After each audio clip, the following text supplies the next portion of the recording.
ಎಲ್ಲರಿಗೂ ನಮಸ್ಕಾರ. ಓಂ ಶ್ರೀ ಸದ್ಗುರುವೇ ನಮಃ. ಇದು ಎಲ್ಲರಿಗೂ ಗೊತ್ತಿರುವ ನುಗ್ಗೆಕಾಯಿ ಗಿಡ. ತೆಲುಗಿನಲ್ಲಿ ಇದಕ್ಕೆ ಮುನಗಕಾಯಿ ಚೆಟ್ಟು ಎಂದು ಕರೆಯುವರು. ಈ ಗಿಡದ ಎಲೆಗಳಲ್ಲಿ ಮತ್ತು ಹೂವಿನಲ್ಲಿ ಮತ್ತು ಕಾಯಿಗಳಲ್ಲಿ ತುಂಬ ಪೋಷಕಾಂಶಗಳಿರ್ತವೆ. ಈ ಗಿಡದ ಎಲೆಗಳನ್ನು, ಹೂವನ್ನು ಮತ್ತು ಕಾಯಿಗಳನ್ನು ಬಳಸುವುದರಿಂದ ಸ್ಪರ್ಮ್ ಕೌಂಟ್ ಹೆಚ್ಚುತ್ತದೆ ಮತ್ತು ಕುದುರೆ ಬಲ ಬರುತ್ತದೆ ಅಥವಾ ಆನೆ ಬಲ ಬರುತ್ತದೆ ಎಂದು ಆಯುರ್ವೇದಿಕ್ ವೈದ್ಯರ ಅಭಿಪ್ರಾಯವಾಗಿದೆ. 60ರಲ್ಲೂ 20ರನ್ನು ಕಾಣುತ್ತೀರಿ ಎಂದು ಅವರ ಅಭಿಪ್ರಾಯವಾಗಿದೆ. ಈ ಸಸ್ಯದ ಎಲೆಗಳನ್ನು ಸಾಂಬಾರ್ ಮತ್ತು ಬ್ಯಾಳಿಯಲ್ಲಿ ಬಳಸುವುದರಿಂದ ಕೈಕಾಲುಗಳಿಗೆ ಶಕ್ತಿ ಬರುತ್ತದೆ ಮತ್ತು ನರಗಳ ದೌರ್ಬಲ್ಯತೆ ದೂರವಾಗುತ್ತದೆ.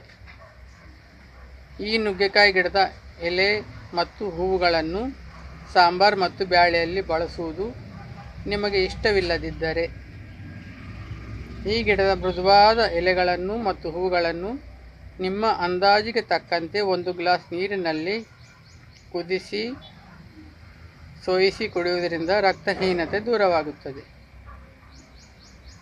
ಮತ್ತು ನರಗಳಿಗೆ ಮತ್ತು ನಮ್ಮ ದೇಹಕ್ಕೆ ಶಕ್ತಿಯನ್ನು ನೀಡುತ್ತದೆ. ಹೆಚ್ಚಿನ ಮಾಹಿತಿಗಾಗಿ ನಿಮ್ಮ ನೆಚ್ಚಿನ ವೈದ್ಯರನ್ನು ಸಂಪರ್ಕಿಸಿ.